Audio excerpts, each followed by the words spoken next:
go to question number 5 in this, but I'm going to skip here because you've covered a lot on debt. I'm going to go to, have TIF districts been beneficial to the city? What is your view on using TIF as a redevelopment tool? We'll start here with Mr. Spiegelman.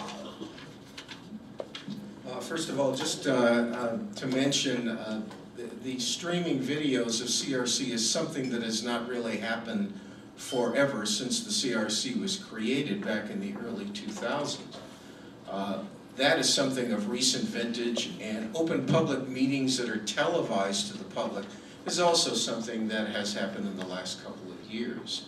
So that's what I wanted to say about that. As far as TIF districts are concerned, TIF, tax increment financing, or your business property tax money, has been pulled together from all areas here in Carmel for specific reasons, such as helping to increase the survivability of projects like the Palladium, which has zero endowment and very little, if any, donations, that has caused the city of Carmel to forward $4 million of resident taxpayer money to ensure its survivability, at least at present.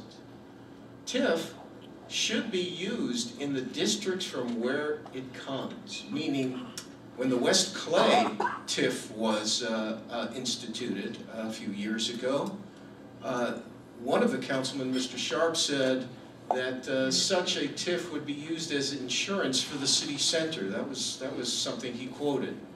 But I believe that if it's coming out of West Clay, then TIF money should be used for the purpose of encouraging business and projects in West Clay, not in city center.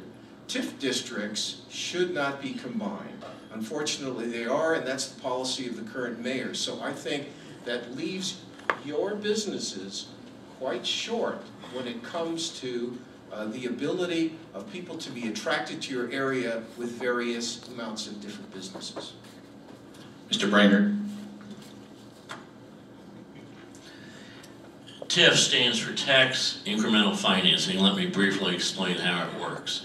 If a business pays, say, $1,000 or a district pays $100,000 in taxes in year 1 and a TIF district is set up, that becomes the base year.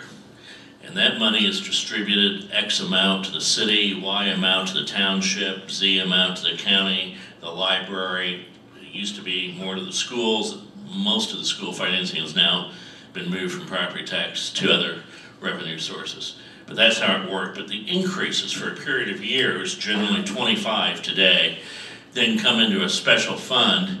And the theory is those businesses would not be there or be able to expand unless there were infrastructure or other city projects being provided to. It's the incremental increase that's caused by the city's efforts, and that goes into a special fund, generally used for redevelopment, but not always in Indiana.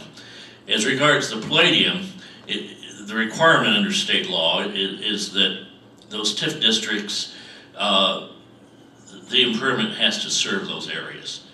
And we believe the Palladium not only serves all of Carmel, but a great amount of central Indiana as well. We've already had people from 22 states and 6 foreign countries based on the box office reports since it opened in January. And it's going to be a driver in our economic development for generations to come.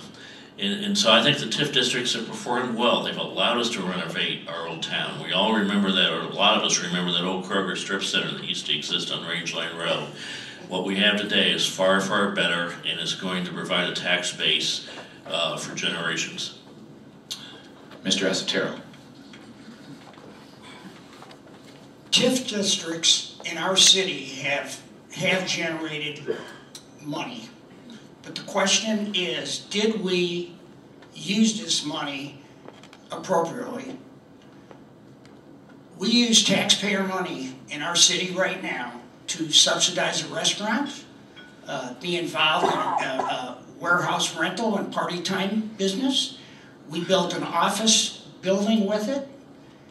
I do not think it's appropriate to use TIF money to do these sorts of things. Additionally, the city has become a developer and is competing with the development community.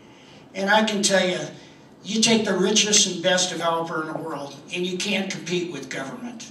Because just remember, when government runs out of the money, where they come to? They come to the taxpayer.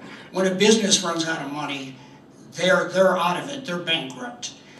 So in regard to this, my opinion is that we should be using the TIF money to develop infrastructure to support business for better streets. We still have streets in Carmel that do not have curbs and sewers and sidewalks. And if we are such a great community, it seems to me we should be able to provide this to all of our residents. Because at the time when those things were done, one of the arguments is, well, the developer didn't put in sidewalks. If we want to be a world-class city, we need to make our whole city world-class, not just part of it, or just not one area. Thank you.